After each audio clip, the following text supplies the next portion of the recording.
I'm joined here this morning by Stephanie Gandulla from NOAA. Good morning. Good morning, Ashley. So I know we talked about the bag projects last week. So how is that going? It's actually going very, very well. Over 400 students have already been involved in this project, and there's a few more classes yet to come. And so I actually brought some results from the project right here that I'd like to share. And what the students do is they get to draw on or use their artistic ability in whatever fashion they like to work with these paper bags that Neiman's grocery store has donated. They donated like 700 paper bags, and the students decorate them. You can see here we've got sea creatures that are affected by plastic, and this fella, a young student, fourth grader, said, "Recycle, bro, save the animals." Really a neat thing to see. Stop using plastic bags, give a hoot, don't pollute. So just seeing the results of these students taking the time to draw on these. Oh, here's another favorite, the sea turtle one. You know, I see this sea turtle one. And so what does plastics really affect that while they're doing this project? You know, that's a really good question. Why are we doing the paper versus plastic thing? An excellent question. And especially here in the Great Lakes, where, I mean, we live in a beautiful environment. We're very, very lucky. We can look out and we don't see a bunch of pollution. We're not in a big high rise.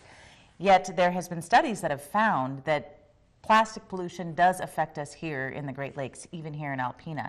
There are microplastics found, I believe it's like 1.7 million parts per square mile in the Great Lakes. So these plastics break down and they never go away. I like to say that there's no such thing as a way. So plastic never goes away, but it breaks down into these microscopic parts that can get anywhere, especially in our water system. And so this project is part of getting the students, you know, with the very young, aware of their environment and aware of what they can do to help. And it sounds like this plastic really has effect on the environment and the animals. Oh, for sure, the animals, and us as animals too, because the fish and a lot of other sea creatures and lake creatures will eat the plastic particles thinking they're food, and then we eat the fish, and that's not good.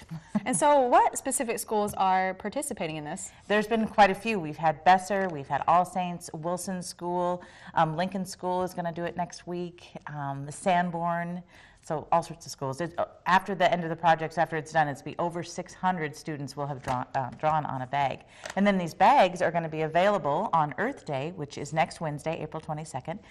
They'll be available for you to choose when you go to Neiman's grocery store.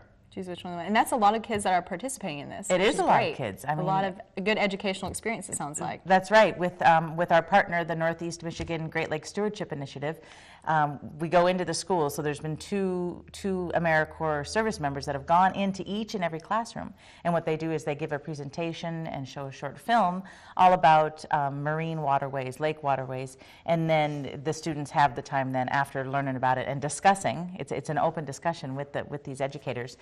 Then they get to actually draw on the bags. So that's exciting. So what can parents do at home to help with this bag project and saving the environment by not using plastic? That's a great question. There's lots of different things we can do, and I think the first step really is working with the students and understanding what the project is all about and the awareness. So just being aware, I guess, is what I'm trying to say. Just being aware of the single-use culture that we are now a part of. It's so everything's convenient. You buy something once and throw it away. And just becoming conscious of that is going to automatically start to curb that use. And making decisions at the supermarket, making decisions at the coffee shop to use less plastic, bring your own container, bring your own bag, bring your own coffee cup. And because most plastic, even though we say, well, we could just recycle it, but most plastic, based on the percentages, doesn't get recycled.